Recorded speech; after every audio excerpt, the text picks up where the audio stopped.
مصدوم. بيديني ماتريكس 5 في 5 بتتكون من 5 صفوف و5 أعمدة، والماتريكس دي كل عناصرها أصفار ما عدا عنصر واحد بس قيمته بواحد. هو بالنسبة له عشان تكون المصفوفة بيوتيفول لازم العنصر اللي قيمته بواحد ده يكون في المنتصف بالظبط، يعني البوزيشن بتاعه يكون 3 في 3، ده باعتبار إن هبدأ من إندكس واحد، والمطلوب إن أعرف كام حركة أقدر أعملها عشان أخلي المصفوفة دي تكون بيوتيفول، وفي كل حركة مسموح إن أبدل صفين جنب بعض أو عمودين جنب بعض.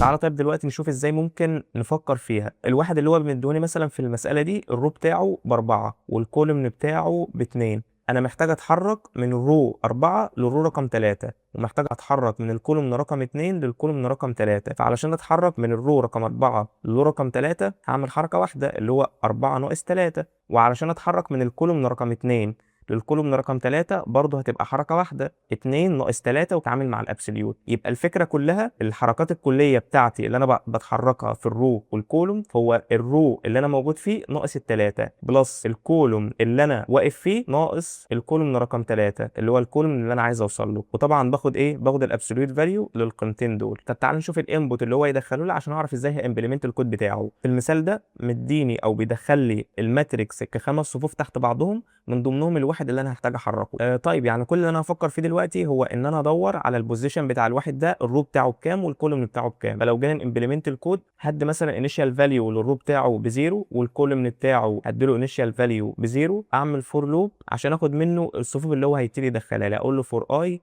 ان رينج هم 5 صفوف، فانا هقول من 1 لحد 6. الرو اللي هو هيدخله لي ايكوال انبوت دوت سبليت، دي بالنسبه لها هتكون الليسته بتاع الصفوف.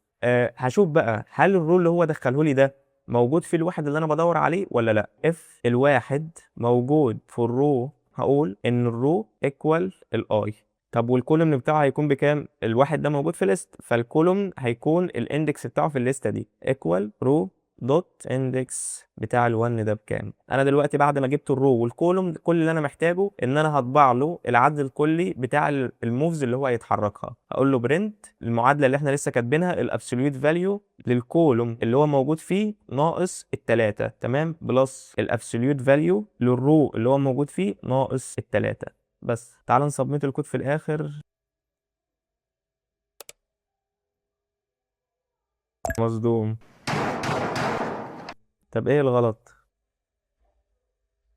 ثواني، الاندكس بيبدأ من صفر انما انا هنا بقيت ريت من 1، فالمفترض ازود 1 هنا. تعال نجرب تاني كده. الحمد لله. بالنسبة للفيديو ده هو بداية السلسلة، وهو ريميك للفيديوهين اللي كانوا موجودين بحيث انك في البداية تتخيل المسألة قبل ما تفكر في الحل. وطبعا هتلاقي النوشن بيج اللي فيها المسائل اللي بنحل منها في الديسكريبشن مع الحل بتاع كل مسألة بنحلها.